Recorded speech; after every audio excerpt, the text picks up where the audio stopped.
மக்களே, இதான் வந்து கொக்கோ மரம். கொக்கோ மரம் யாரெல்லாம் பார்த்துருக்கீங்க? பார்த்துக்காங்க. பார்க்காதவங்க இருந்தாங்கன்னா, இந்த கொக்கோ மரத்தில் உள்ள காய், இந்த காய்க்குள்ளதான் நிறைய இந்த சாக்லேட் கொட்டைகள்லாம் இருக்குமோ. தொலி எடுக்கக்கூடாது அப்படிதானே? இல்ல இல்ல, அதுக்குள்ள வித்து மாதிரி இருக்கும் இல்ல, அதுல இருந்து தான் சாக்லேட் தயாரிப்பாங்க. தொலி எடுக்கலாமா? தொலி சாப்பிடலாம் சாப்பிடலாம். அது எடுக்க மாட்டாங்க, சாப்பிடும். இது எடுக்க மாட்டாங்க. ஓ, தொலி எடுக்க மாட்டாங்களா? உள்ள உள்ளதை சாப்பிடுவாங்க. பச்சையை சாப்பிடலாமா?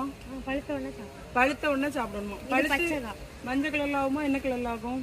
மஞ்சள் கலர்ல இந்த மாதிரி பழுத்து வரும்.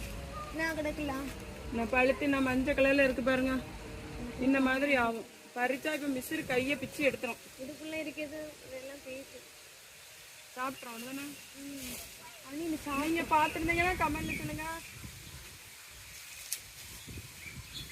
இதான் கொக்கோ மரத்துல உள்ள காய். பாத்துக்கோங்க. இதுக்குள்ள இருக்குன்னு நினைக்கீங்க? ஒண்ணும் இல்ல மக்களே. இங்க பாருங்க, அணில் எல்லாம்